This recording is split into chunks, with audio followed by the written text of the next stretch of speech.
Iyon! Oras mo natin sa buong Pilipinas. 3 minuto, makaraan ng alas 10 ng morning. Humanda na sa mga malalaking balita. Trending viral. Pinag-uusapan sa buong Pilipinas at buong mundo. Ronda Pilipinas Headlines.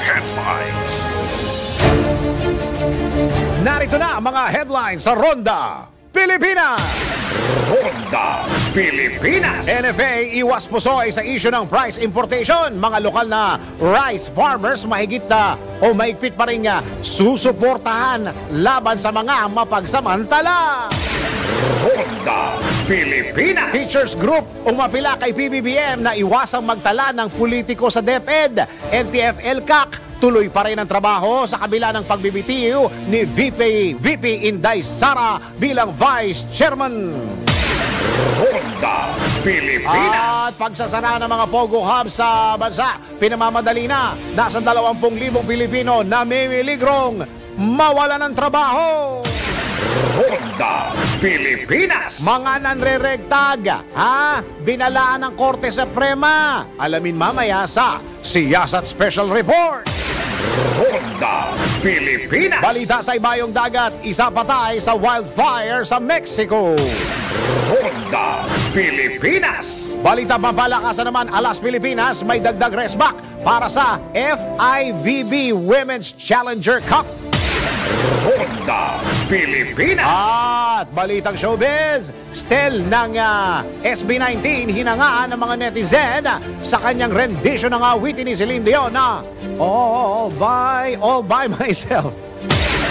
Ronda Pilipinas. At mamaya, hindi tinanggap na valid ID ang national ID mo? Nako, alamin ang kaparusahan mamaya sa NBI. Nako, bawal ito. Ronda Pilipinas. Totoo nga bang nakakatulong ang coconut oil para mawala ang dandruff mo o balakubak mo? Alamin mamaya sa Let's Prove It! Ronda Pilipinas. Ang mga malalaking mga balita, ang mga matitinding mga pinag-uusapan, ang mga maiinit at pinagtatalunang mga issue. Lahat hagip, lahat malalaman. Hindi lang sa buong Metro at Mega Manila. Kasama na ang buong Pilipinas. Hahagupit na ang mga malalaking issue sa Ronda Pilipinas. Live na live sa DWIZ AM Metro at Mega Manila. Naka-live din sa DWIZ News FM Regional Stations. Naka-live din sa Radyo Ronda AM Radio sa Pilipinas. Live ding mapapanood sa Aliw 23 Free TV. At naka-live din sa lahat ng DWIZ Digital News accounts, Facebook, YouTube at DWIZ News website. Ronda Pilipinas. Wala nang mahuhuli sa balita. Wala nang maiiwanang issue na hindi mo alam. Ngayon, updated ka na sa Ronda Pilipinas. Kasama si Dennis Antenor Jr. Ronda Pilipinas.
Pilipinas.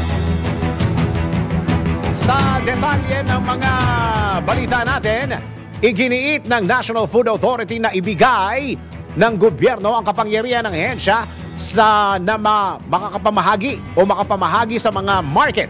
Sa panayam ng DWIZ, sinabi ni NFA Acting Administrator Dr. Larry Lacson na mas makakatulong sila sa mga lokal na magsasaka at mga consumer sa panahon ng kalamidad. Nilinaw naman ng NFA na iwas din sila sa importasyon dahil sa gusto nila na suportahan ang mga lokal na magsasaka. Actually po, iwas na iwas ako sa importation. Kasi po sa importation, wala pa po tayong ginagawa. Sabihin pa lamang po na mag-i-import ang NFA, masama na po agad ang tingin sa amin. Kanya ayaw ko po yan.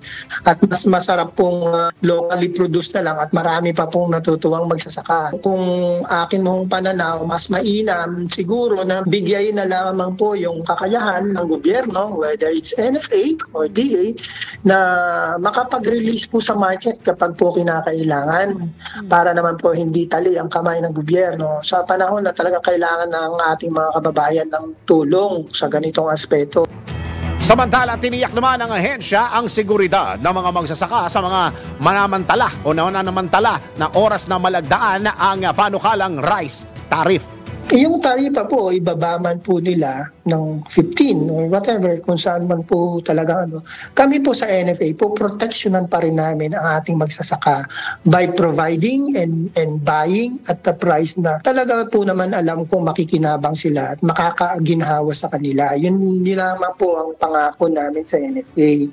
Ang suporta namin sa magsasaka ay yung sa presyo. Kasi at the end of the day, ang pagsasaka po ay negosyo. Kung kumikita po sila, magtatanim po yan. At ang NFA po, susuporta po doon sa pagtatala ng presyo na mas mataas ng kaunti sa mga trader para po hindi ibagsak ang presyo ng ibang mga mananamantala. Mr. Lacson, Dr. Lacson, kumusta na kayo dyan sa NFA? Kumpleto na ba kayo? Bumalik na ba lahat ng mga empleyado dyan? Yan ang tinig ni NFA Acting Administrator Dr. Larry Lacson sa panayam ng DWIZ. Ronda Pilipinas. Samantala, tuloy pa rin ang trabaho ng National Task Force to End the Local Communist Armed Conflict sa kabila ng pagbibitiw ni Vice President Sara Duterte bilang co-Vice Chairperson. Ayon kay NTF-ELCAC spokesperson Joel Egco, pananatili pa rin ng ahensya ang kanilang mandato upang mapigilan ang communist terrorist. Kasabay nito, sinabi ni spokesperson Egco na magsisilbi munang co-vice chairperson ng NTF-ELCAC si Chairman Eduardo Año. Una nang inihayag ng NTF-ELCAC na iginagalang nila ang naging desisyon ni VP Sara Duterte. Si Dennis Antenor Jr. Ronda Pilipinas. Samantala, tanggap po tayo ng report.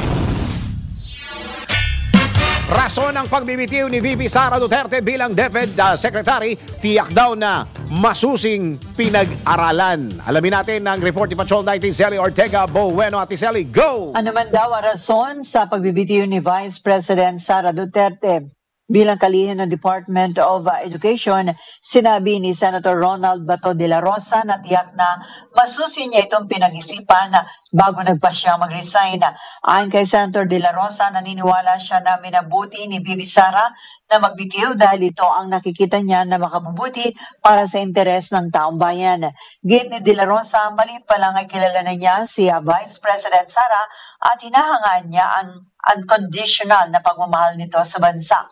Umaasa si De La Rosa na makakahanap ng kapayapaan si VP Sara sa kanyang kasalukuyang sitwasyon. Ano man anya magiging desisyon ng Vice Presidente para mas mahusay na makapagsilbi sa bansa, ay lagi siyang handa na suportahan ang pangalawang Pangulo. Kumpiyansa si De La Rosa na patuloy na gagampanan ni VP Sara ang kanyang tungkulin na iangat ang pamumuhay ng bawat mamamayang Pilipino. Bukod niya sa kanyang posisyon at titulo, ang integridad ni VP Sara ang magpapakita ng uri ng kanyang liderato. Sinabi naman ni Senator Bongo na kilala niya si VP Sara noong pang nagsimula siya sa serbisyo publiko at hanggang ngayon na ipinamalas daw nito ang kanyang husay, katatagan, dedikasyon at maprinsipiong pagsisilbi sa bayan. Pinasalamatan ni Senator Bongo ang Vice President sa kanyang pagsiservisyo bilang kalihim ng DepEd at sa patuloy na pagsisilbi pa nito bilang pangalawang Pangulo ng Bansa at sa walang tigil nitong pagmamalasakit sa bawat Pilipino. Ito sa Patrol 19, Sally Ortega Bueno para sa impilang metodong lakas sa DWIZ. Nagbabalita ng tama, naglilingkod ng tama. Kapag may bagong balita, naka-on air, agad-agad, DWIZ Patrol Report. Ang tanong dyan, kasi nakalagay dun sa resignation, parang meron pang transition period, yung 30 days. Alam nyo, ako'y nag-backtrack ng kaunti. Yung mga nag-re-resign na mga secretary, effective ka agad dyan, kinabukasan eh. Yung sa kanya may 30 days pa, no? Oo. Meron palang ilulunsad na parang palarong pambansa yata sa Cebu. Paki-check mo nga, Hiyas, yung palarong i-launch daw yata sa Cebu yan, pupuntahan ni Presidente yan. Ang tanong, kung may 30 days transition period pa, dapat nandun si Vice.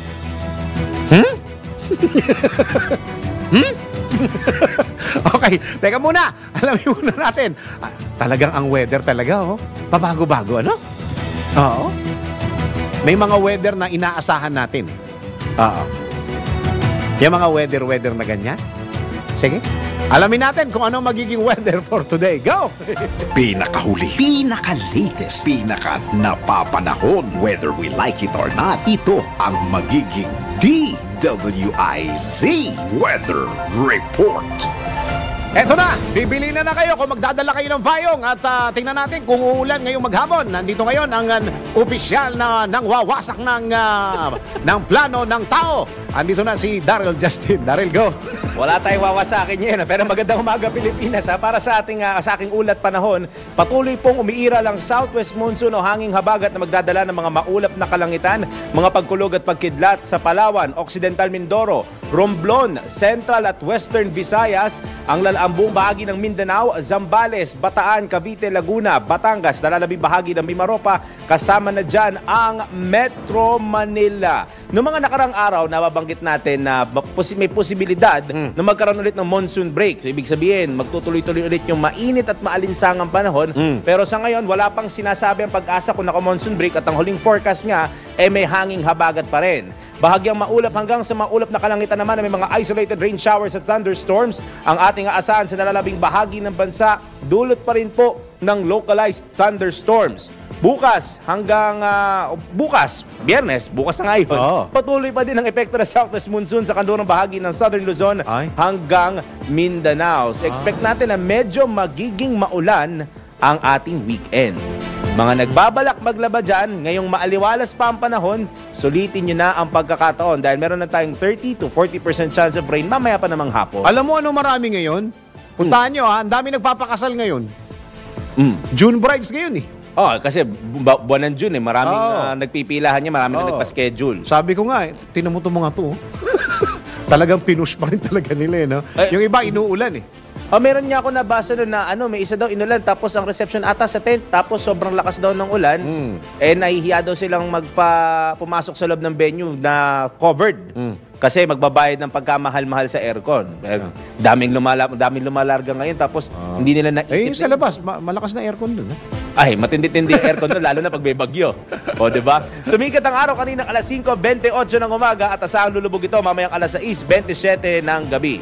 Ang palagian ko pong paalala sa lahat bagamat nakakaranas tayo ng maaliwalas at mainit na panahon sa umaga at tanghali, dapat pa rin pong asahan at maging handa sa mga pagulan, lalo na sa dakong hapon at gabi. Kaya mainam pa rin magdala ng panangga sa ulan, gaya ng payong at kapote. At tabayanan po susunod kong weather report mamaya sa Balitang Bayan, alas 12 hanggang 1 ng tanghali. At yan muna ang aking weather report. Puro good news ha. Whether you like it or not, good news tayo ngayon. Ako si Daryl Justin, nagbabalita ng tama, naglilingkod ng tama. Pinakahuli, pinaka-latest, pinaka-napapanahon, whether we like it or not, DWIZ Weather Report. Ronda Pilipinas. Tuloy mga balita sa Ronda Pilipinas, nakaambang mawala ng trabaho ang mahigit 20,000 Pilipino sakaling may pasara ang mga pogo sa Pilipinas. Ayon kay Labor Secretary Benvenido Ledesma, batay sa kanyang tala, karamihan sa mga Pinoy na ang nagtatrabaho sa pogo.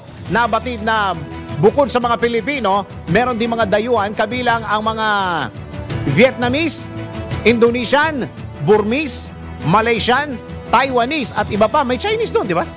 Oo, samantala, nakipag-ugnayan naman ang Bureau of Immigration sa DOLE para magkaroon ng profiling ng mga dayuhang manggagawa na nagtatrabaho sa Pogo. Ronda Pilipinas. Samantala, handa ang National Telecommunications Commission na magbigay ng mga iaamyenda sa SIM Registration Act. Naku, ito na naman po kami. Ito ang binigyan din ni NTC Commissioner Attorney John Salvahan sa panayam ng DWIZ para masupil ang scamming o panluloko. Ay nako. Ayon kay Attorney Salvahan, handa rin ang kagawaran na maglabas ng mga bagong regulasyon hinggil sa usapin. Nagkaroon po kasi ng consultation meeting ang Senate Committee on Public Services po, I think 1 week or 2 weeks ago po. At nabanggit nga po doon na kung may mga bago, mga kailangan pong amyendahan o issuehan ng bago regulasyon, nabanggit po namin doon sa Senate Committee on Public Services na willing po ang NTC na magbigay po ng mga proposed amendments at saka po yung mag-issue po ng mga bagong regulasyon para po masupil po itong kami. Pinagmadali-madali nyo kami doon sa SIM registration. Wala palang mangyayari. Tingnan nyo yung Pogo, di ba? Sa katutak yung SIM doon. Oh, di ba doon sa hearing ng Senate, mukha lang ng unggoy, pwede na? Oh, preparado rin ang commissioner ng NTC na humarap sa, Kongreso kapag pinatawag siya. Opo, parati naman po kami kapag may patawag po ang Kongreso, whether po sa mababa o sa mataas na katulungan, ay palagi pong nagpapadala ng representatives ang NTC. Attorney, kailangan namin ng mga bagong pwedeng gawin ninyo. Mukhang alang nangyari. Tinig ni NTC Commissioner Attorney John Salvahan sa eksklusibong panayam ng DWIZ. Si Dennis Antenor Jr. Ronda Pilipinas. At tanggap tayo ng report. TDC umapila kay PBBM na iwasan ang magtalaga ng politiko sa DepEd. TDC ito? Anong TDC? Teachers Coalition ba ito? Alamin natin mula kay Patrol 38 Jen Patrolya. Jen, go! Nanawagan ang isang grupo ng mga guro kay Pangulong Ferdinand Bongbong Marcos Jr. na huwag nang magtalaga ng politiko bilang susunod na kalihim ng Department of Education. Kasunod ito ng pagbibitiw sa pwesto ni Vice President Sara Duterte bilang DepEd Secretary. Iginiit ni Teachers Dignity Coalition Chairman Benjo Basas na dapat isang dating public teacher ang susunod na kalihim ng department upang matukoy ang mga problema sa sektor ng edukasyon sa bansa at hindi mahaluan ng kagawaran sa mga isyu sa politika. Samantala, welcome sa Alliance of Concerned Teachers ang pagbibitiw ni VP Duterte dahil hindi anya naman ito nagagampanan ang trabaho bilang kalihim ng DepEd.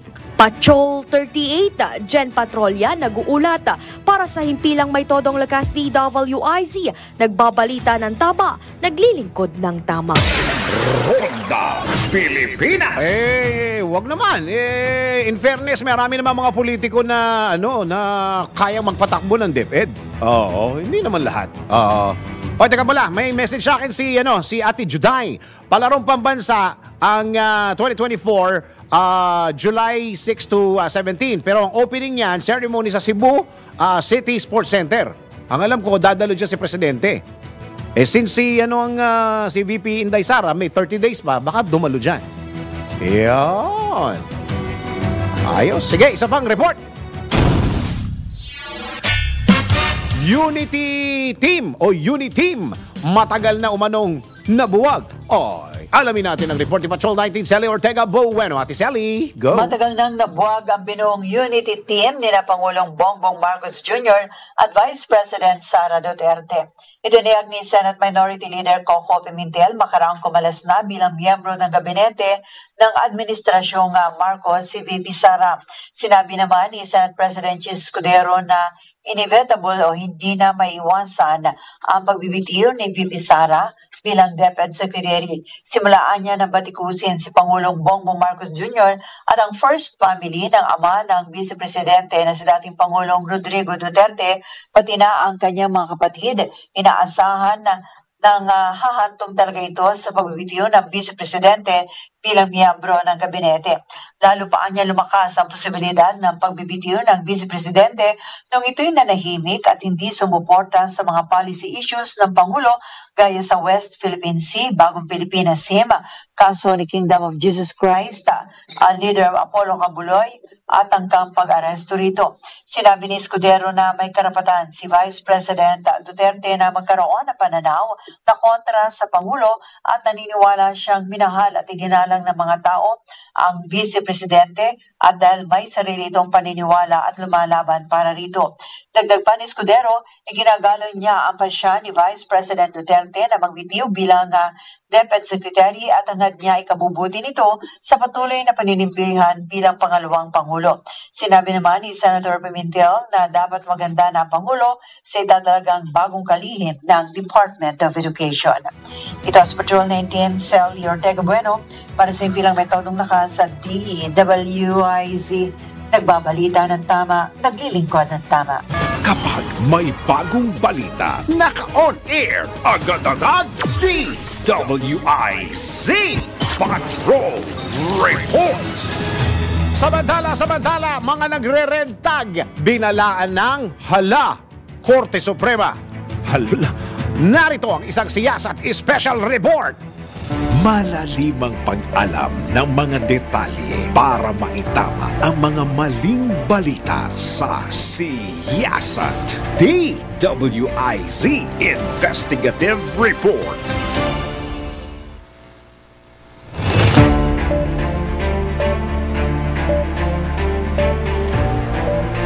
Idineklara ng Korte Suprema ang red tagging bilang pagbabanta sa buhay, kalayaan at seguridad ng isang tao. Ito ay matapos paboran ng Supreme Court sa idinaos na anbang sesyon ang writ of amparo petition ni Sigfred De Duro matapos anya siyang bansagang miyembro ng CBP-NPA noong 2020. Ang writ of amparo o rekurso de amparo ay nagsisilbing proteksyon sa karapatan ng tao na naaayon sa saligang batas.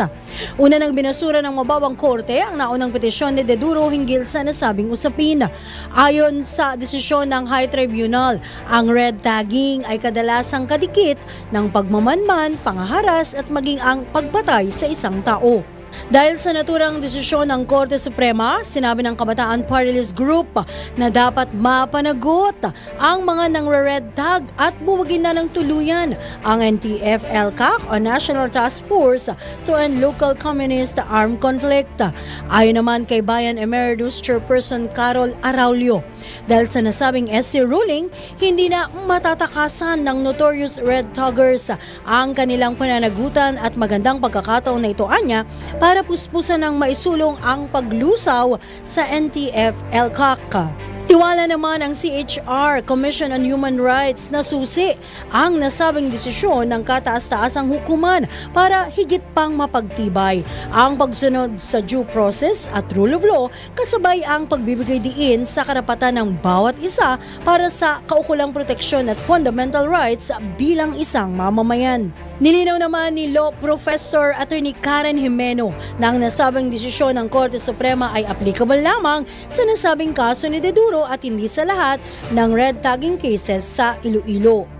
Hindi nila, in this case, renewal na yung mga pangyayari doon sa Iloilo ay automatically red tagging. Kasi it depends on the factual circumstances. Yung dinala sa Supreme Court na petisyon ay yung dahil sa dismissal ng Regional Trial Court doon sa final na petisyon ni De Duro na humihingi siya ng writ of amparo. Ibig sabihin, yung desisyon nitong recently ng Korte Suprema, ang sinasabi nila, yung desisyon ng Regional Trial Court na i-dismiss at walang hininging return from Binoya, walang summary hearing, yun yung reverse nila.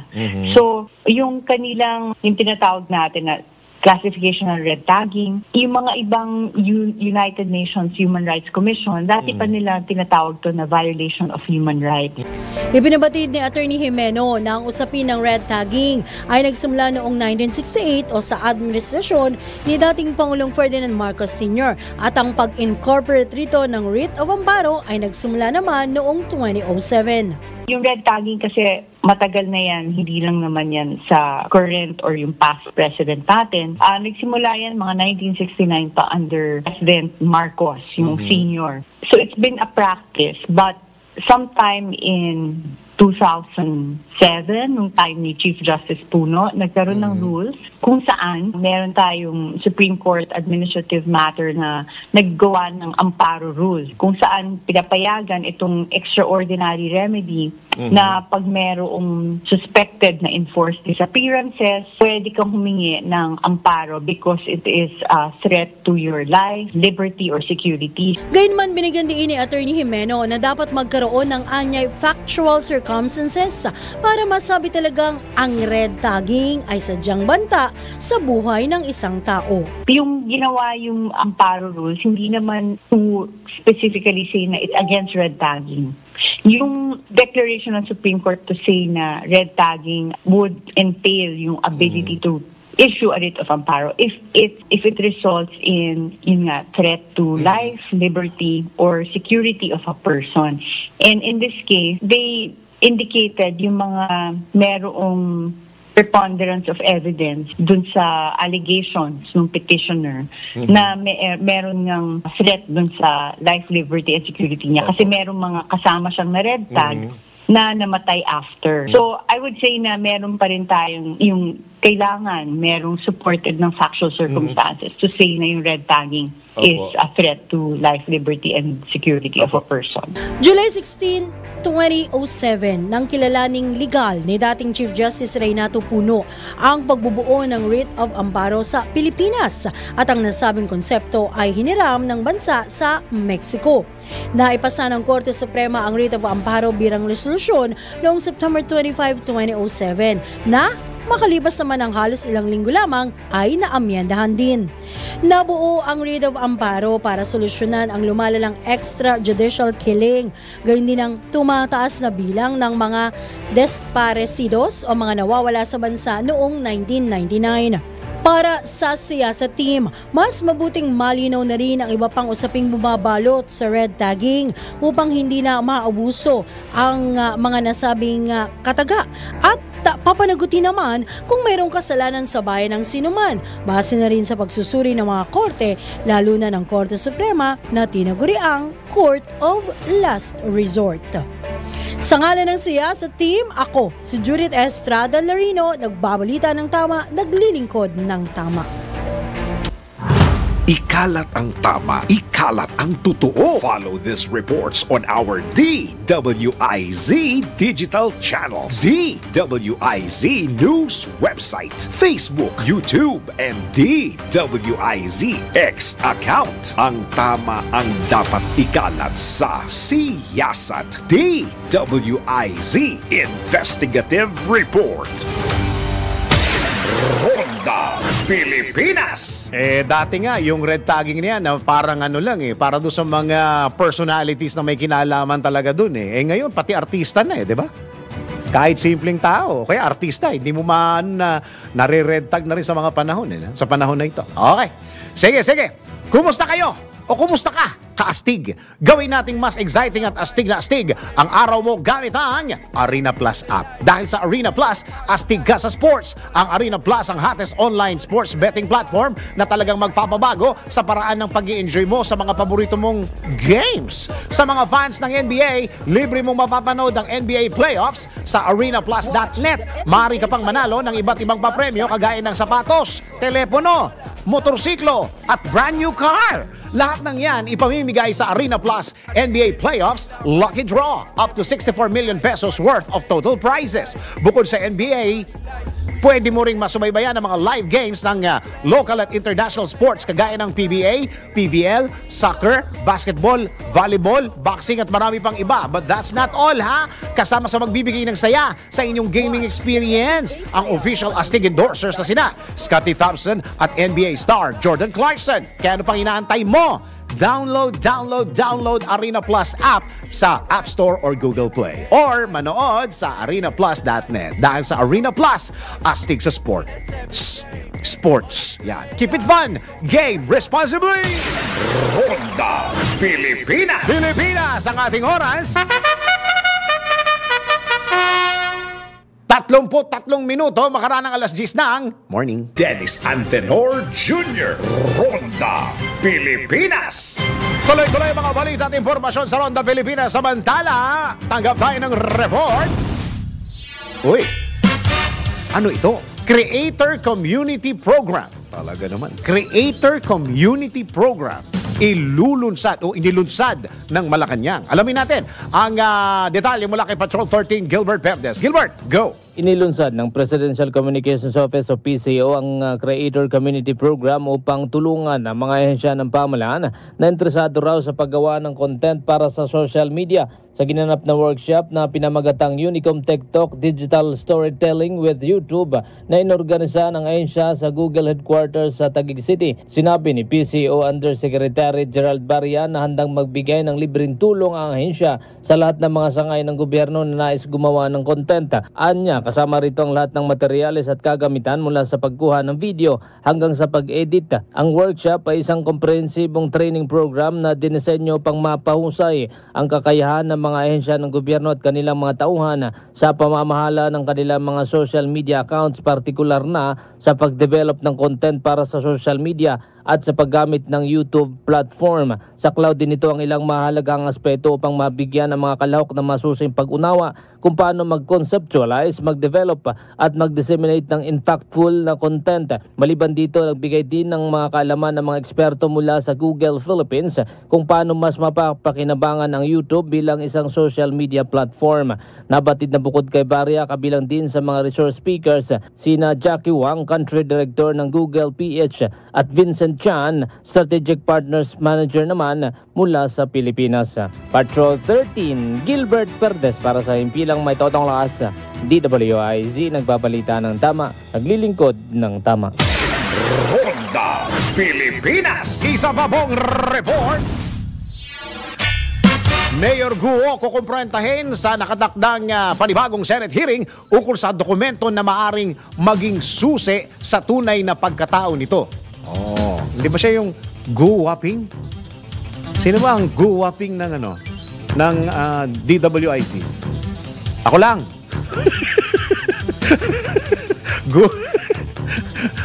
Si ano pala? Si paring Drew. Dalawa kaming guwaping. Alamin natin ang report ni Patrol 19 Sally Ortega Bueno. Ati Sally, go! Tatanungin o kukumprontahin ng mga senador si suspended Banban Tarlac Mayor Alice Guo ukol sa nakuhang mga dokumento ni Senator Win Gatchalian mula sa Bureau of Immigration at Board of Investment kung saan makikita na nagangalang Guo, Wang Ping at si Mayor Guo ay posibleng iisa.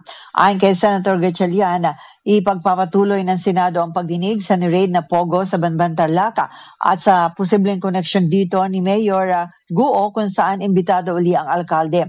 Sa mga dokumento, Chinese national na nagangalang Lin Wenyi ang ina ni Guo Huaping, kaya kung iisa si Mayor Guo at si Guo Huaping na Chinese national ay siya na rin maaring humawak ng pwesto kahit hindi siya na maaaring humawak na anumang pwesto sa gobyerno. Dagdag ni Gatchalian, 13 anyos noong pumasok si Guo Huaping sa bansa pero pinatanda noong inirehistro sa Philippine Statistics Authority o PSA ang kanyang kapanganakan at pinalitaw na Pilipino ang ina para palitawing Pilipino ito upang makabili ng properties at kahit na menor de edad pa. Bukod sa kanya, inaasahan naman noong may report na ang Anti-Money Laundering Council ukol sa nakita nila na malamang na money laundering activities sa ni-raid na Pogo Hub sa Bamban.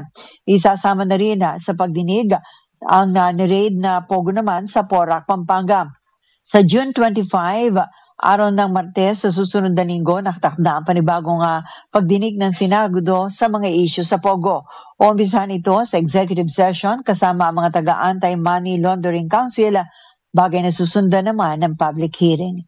Ito sa Patrol 19, Sally Ortega Bueno para sa impilang metodong lakas sa DWIZ.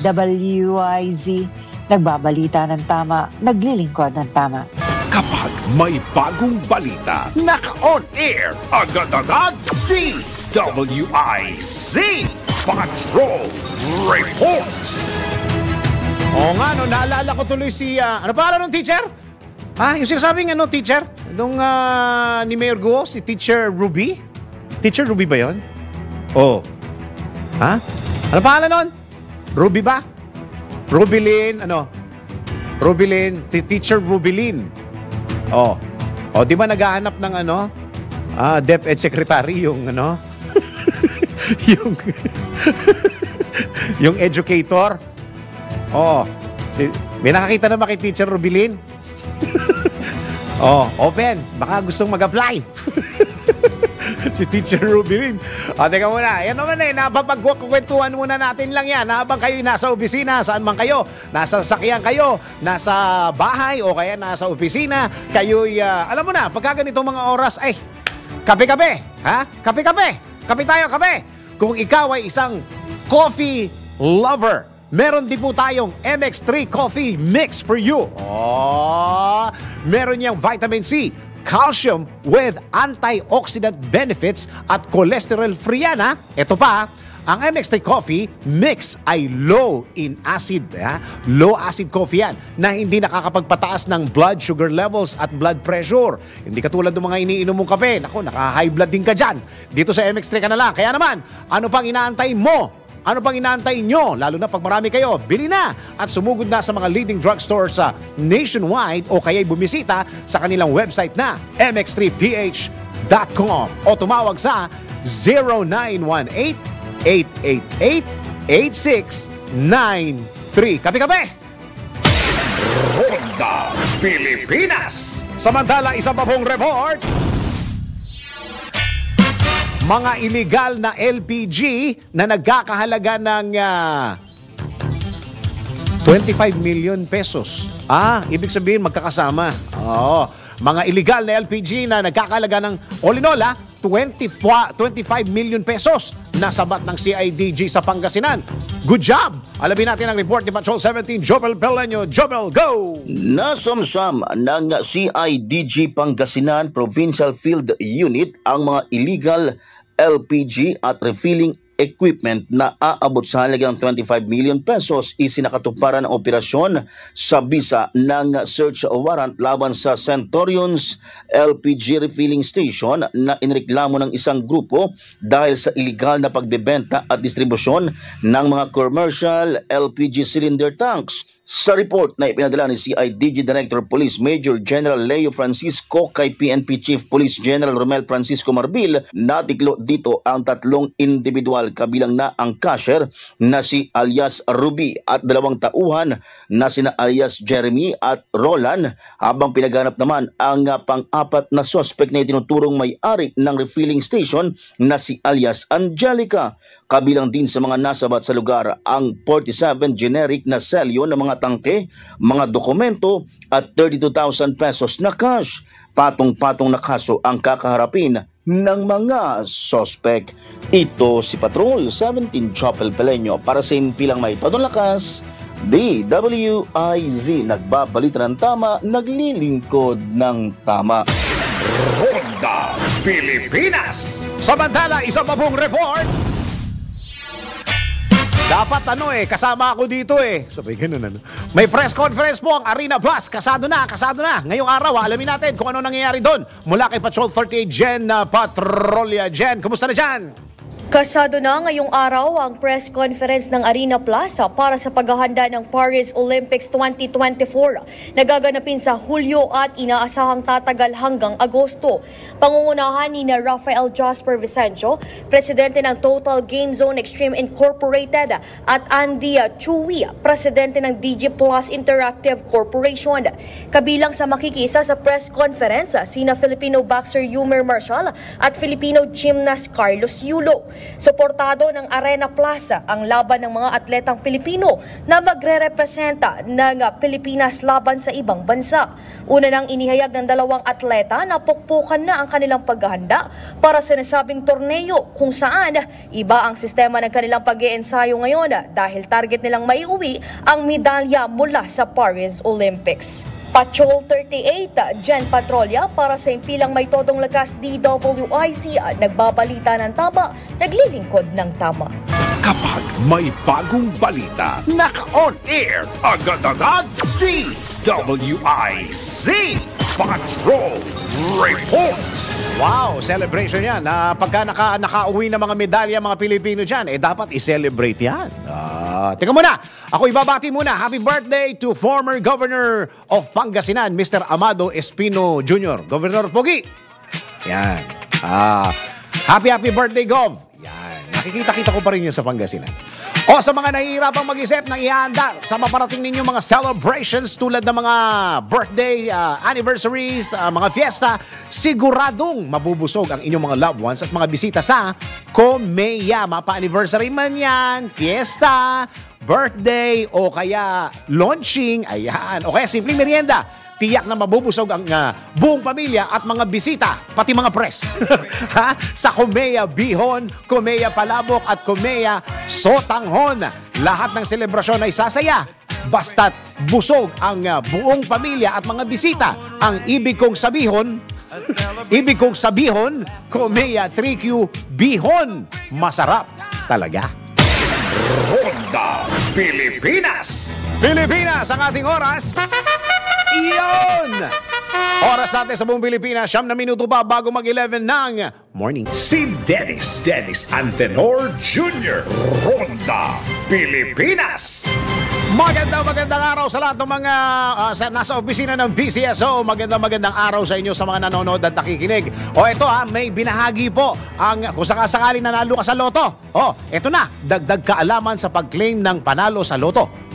Ito, sinabi ng PCSO. Narito ang isang PCSO Special Report.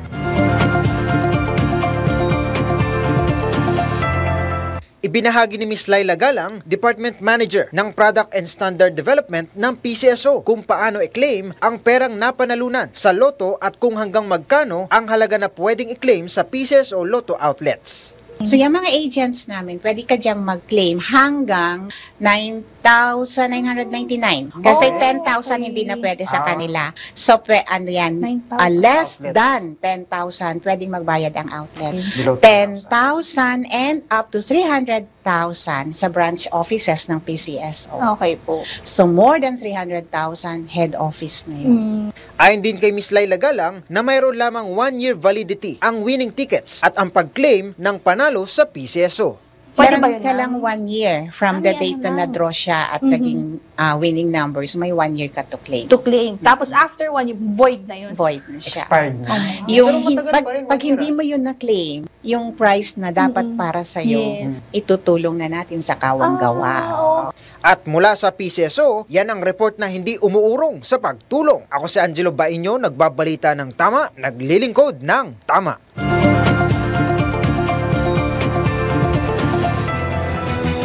Alam nyo ba na ang katumbas ng bawat taya sa Philippine Charity Sweepstakes Office o PCSO ay kawang gawa? Sa bawat ticket mo siguradong may matutulungang Pinoy sa kanilang pangangailangan medikal.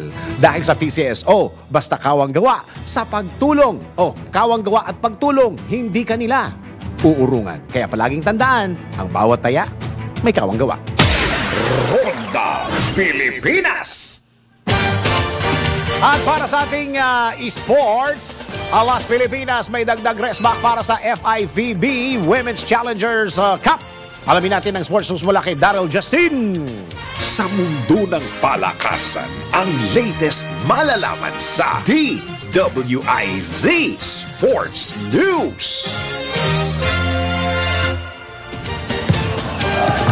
Matapos ang matagumpay na kampanya ng Alas Pilipinas Women's National Volleyball Team noong nagdaang 2024 ABC Challenge Cup, patuloy ang pagpapalakas ng koponan.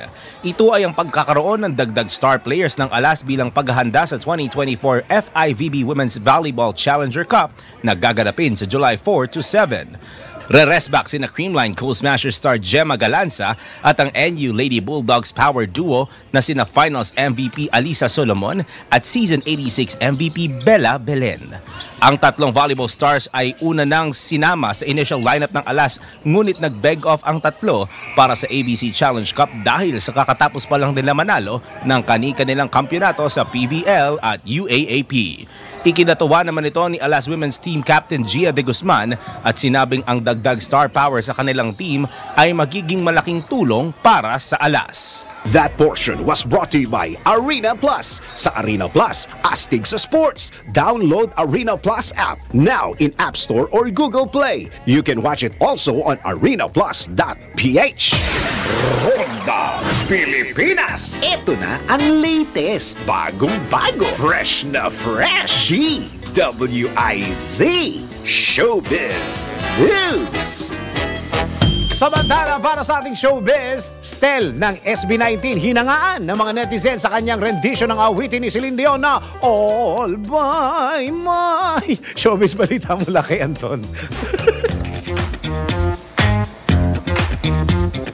Para sa aking balitang showbiz, tumanggap ng standing ovation ang miyembro ng SB19 na si Estel Ajero matapos na on the spot na pakantahin ni David Foster sa concert ito sa Araneta Center. Sa kanyang Facebook account, inamin ng singer na shock pa rin siya at hindi makapaniwala na nabigyan siya ng pagkakataon na makapag-perform on stage kasama ang tinaguriang The Hitman na si David.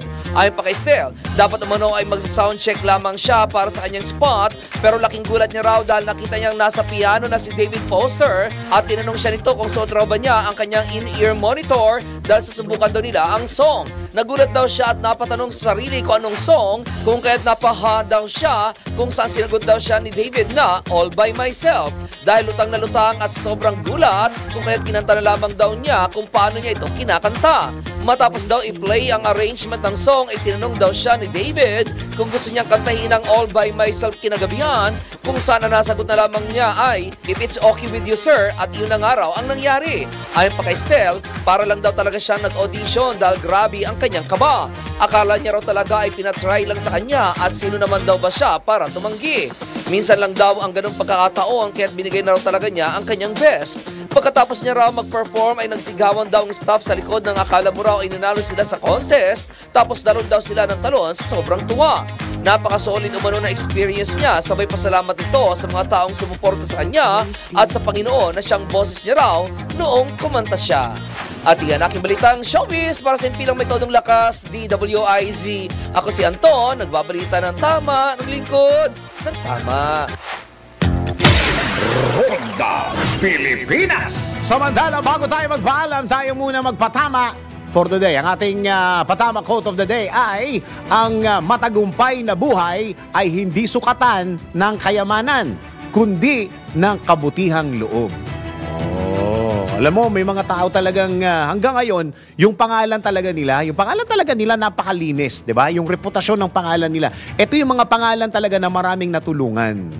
Maraming natulungan. Lalong-lalo na pag meron kang mga tao na nailapit sa Diyos. 'Di ba? Pagka ikaw natsugi na, umakyat ka doon, tatanong sa'yo. 'Di ba? Tatanong sa'yo, anong ginawa mo doon? Siyempre, alam naman sabihin mo, nagpayaman lang po ako, Lord. Siyempre, sabihin mo na marami na ako natulungan sa pamamagitan ng inyong pangalan. Ayan, ganyan. Amen? Amen. Yan po kabuuan ng mga balita at impormasyon sa Ronda Pilipinas. Teka muna, happy birthday muna. Happy birthday kay Albert Cobarde ng DWIZ Gensan. Technician po siya doon. Happy birthday, pare. God bless you. Okay. Next program po natin, Yes, Yo, To Passion with Miss Juvie de Guzman. Maraming salamat, Pilipinas. Ako ang iyong naging tagapagbalita. Ako si Dennis Antenor Jr. Nagbabalita ng tama, naglilingkod ng tama. Ang mga malalaking mga balita, ang mga matitinding mga pinag-uusapan, ang mga maiinit at pinagtatalunang mga issue. Lahat hagip, lahat malalaman. Hindi lang sa buong Metro at Mega Manila. Kasama na ang buong Pilipinas. Hahagupit na ang mga malalaking issue sa Ronda Pilipinas. Live na live sa DWIZ AM Metro at Mega Manila. Naka-live din sa DWIZ News FM Regional Stations. Naka-live din sa Radyo Ronda AM Radio sa Pilipinas. Live ding mapapanood sa Aliw 23 Free TV. At naka-live din sa lahat ng DWIZ Digital News accounts, Facebook, YouTube at DWIZ News website. Ronda Pilipinas. Wala nang mahuhuli sa balita. Wala nang maiiwanang issue na hindi mo alam. Ngayon, updated ka na sa Ronda Pilipinas. Kasama si Dennis Antenor Jr. Ronda Pilipinas.